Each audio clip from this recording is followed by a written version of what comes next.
Hello, this is Evangelist Dr. Robert L. McKim Sr. from Carrollton, Ohio. I was saying some things yesterday after I got back from the graveside services for my ex-wife's aunt. And what I was trying to get across was, which, she doesn't like when I talk about, people in the family. What I was wanting to get across was in Romans 2,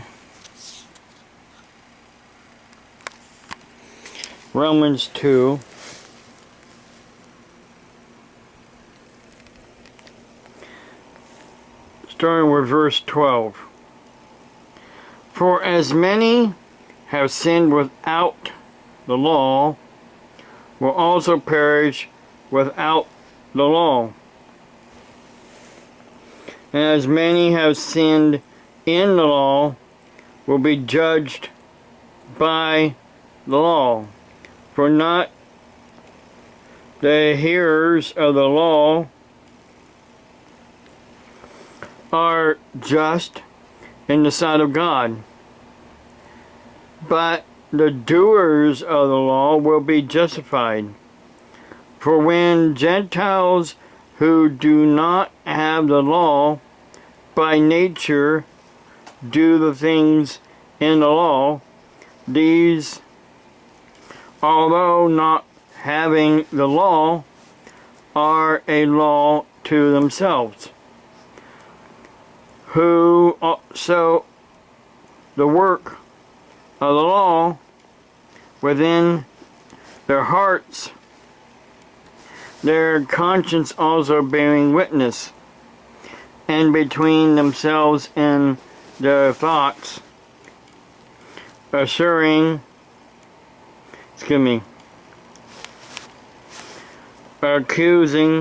or excusing them in the day when God will judge the secrets of men by Christ according to my gospel. Now basically what that means is, say like people, it says here, the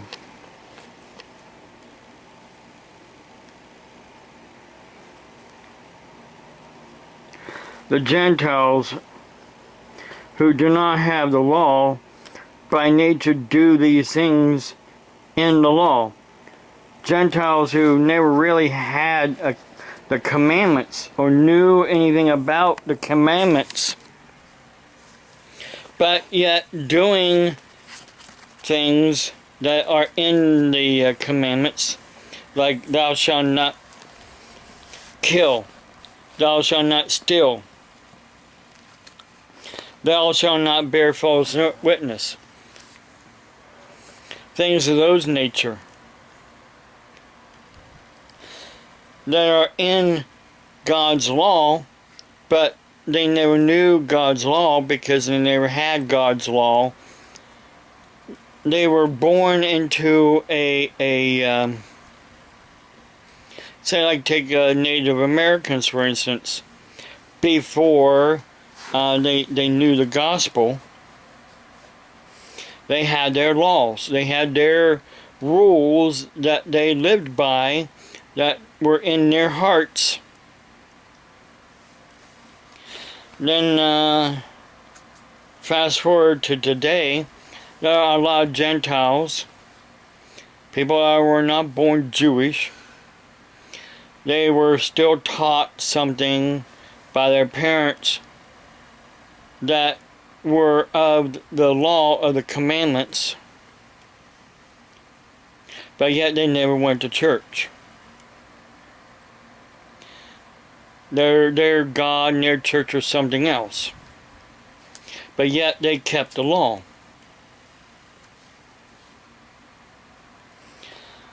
Only God will judge them when the time comes. I wasn't trying to speak ill of Aunt Alma. All I was trying to do was say, hey, as long as I've known her, she was a, I mean, come on. You know, I've seen her and I lived, okay, I lived in the house, paid rent to her, $100 a month for me and my ex-wife at the time and my kids to live there. $100 a month. Plus we remodeled her house, used our money to remodel her house inside, and keep up her house. We had to redo the porch. The roof was falling in, basically, literally falling in, and we had to pay for it. Me and my ex-wife paid for it out of our money because she did not want to pay for hardly anything at all with her money. She even got mad when I went down into the basement and I saw the hot water tank was leaking. The tank itself basically rusted and was leaking. She got mad because she had to use her winnings from bingo to get another hot water tank and have somebody put it in for her. All because I went down and I saw it was leaking. She got mad at me because I saw it was leaking and she had to get another hot water tank. I'm like, that's not my fault. Why is it that everything that goes wrong is my fault? It's not my fault that the hot water tank was old and it was leaking. It's not my fault. It wasn't my fault that she had to spend her $1,000 in winnings that she got from bingo to replace a hot water tank. It's her house, not mine. I really wasn't.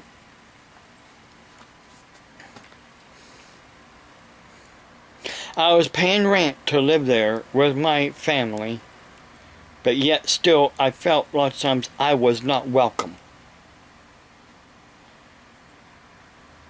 And lots of times when my ex-wife wasn't home, she was working or she was gallivanting around with her friends, her aunt would holler and cuss at my sons, call them names because they were playing and making noise. You can't play without making sounds and noise. Otherwise, you might as well be dead. Because, like I said, her life revolved around work and going to bingo. When she came home from work, she stayed up until about 1 o'clock in the morning watching TV. Then she'd go to bed. Then she wanted to sleep in until 11 o'clock in the morning and get up, eat, and get ready for work again. On the weekends, when she didn't work, she'd go to bingo. On Saturdays, she went to Kim Bolton Fire Department for bingo. On Sundays, she went to the David Barbick Civic Center for bingo. And it was just a few times I took her to work. Yeah. You don't know the half of it.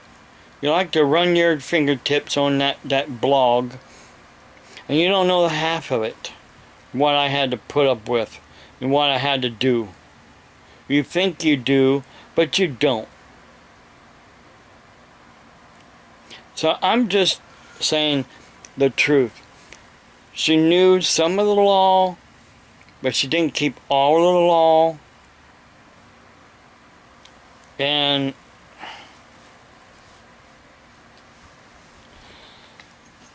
her God, her religion was bingo. I tried to tell her, many times, a lot of times she didn't want to hear it.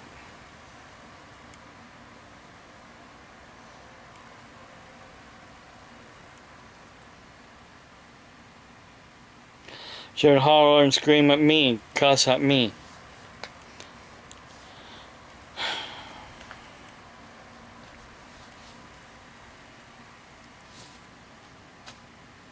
But to everybody else, she was a nice old lady. But behind closed doors, she was a total different person.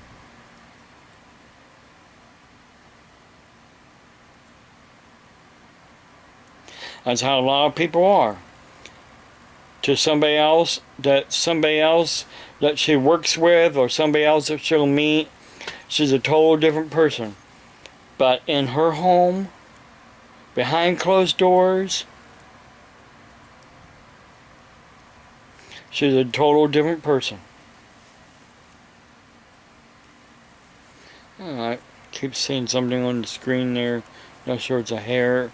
Those hair I'm seeing here or what it is. But anyhow, or some glare.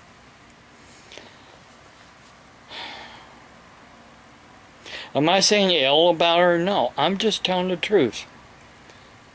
Now, a lot of you people don't have the whole truth. And you don't care about the whole truth. And nothing but the truth. I do. I care about the truth. I'm not going around lying for this person or lying for that person or lying for myself. I don't have anything to hide like a lot of other people do. Because if it came out, really, you know what? They would, well, their true self will be found out. They don't want their true self to be found out until they're judged by God. Problem is, when they're judged by God, then it's too late. It's too late to be found out and say, hey, listen, you need to get right with God. The one true God now, before it's too late. Because when it's too late, it is too late. There is no turning back then. There's no saying, oh, I'm sorry, Lord, for the things I've done, when it's too late. You do it now. You got to do it now. Because when the time comes and you are 6 feet under, or cremated, whichever the case may be, and when that time comes and you're at the great white throne judgment, there isn't going to be no, give me a second chance. No, you've had all the chances. And that's why I'm here. I'm here to tell people, you need to get right with the one true God before it's too late. I don't wishy-wash the scripture. I just tell you straight up. And I tell you the truth. And that's the problem with a lot of you people. You don't want the truth, and you don't want it straight up. That you're a sinner. And you can be saved by the grace of God if you ask. Today, before it's too late. My preaching is pounding the fist on the pulpit preaching, and a lot of people don't like that. Some people say, well, you catch more flies with honey. I'm not trying to catch flies. I'm trying to save souls. And sometimes you have to pound it into them to save them. But a lot of people don't want pounded to be saved. Well, some people need it. Just like a child needs a spank on the butt lots of times Or if they're touching something, they need their hands smacked. You don't let them go and say, oh, it's okay, go ahead and touch it. Go ahead and do what you're doing. Even though I know it's wrong, you'll learn sooner or later. No. You teach them. You teach them in the way that they should go. And they should remember. I taught my sons the way they should go. Well, they're not going that way anymore because of a lot of things going on in their lives that they messed up. But am I saying anything bad about them? No, I'm not. We all mess up. I've messed up too. But I always ask God to forgive me every single night for what I messed up on. I mess up a lot of times in how I want to get something out on video. It was storming last evening and I wanted to get my video out quick, so I just read one scripture. The same scripture that the pastor that was at the graveside services read. He read some others as well.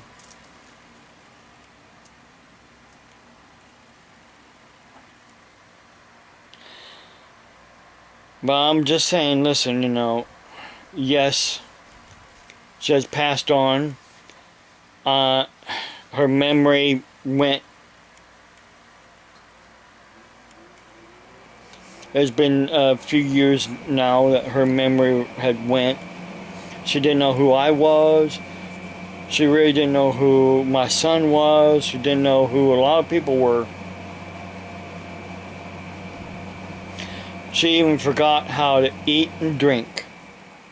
They had to basically force her to, you know, drink and to eat.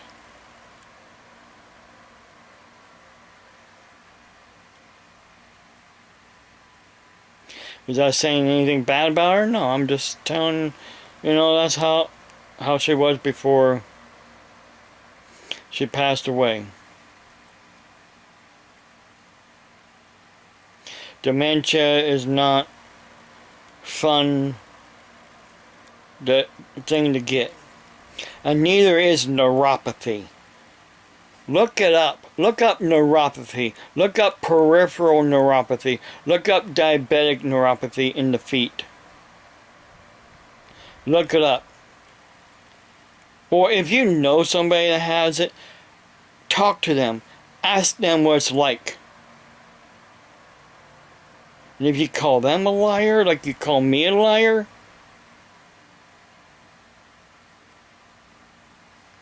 then you're a sad person.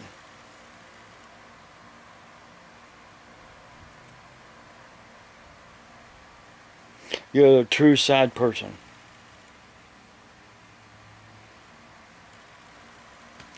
I need to get out of here. Got some other things to do. God bless you. Have a blessed day.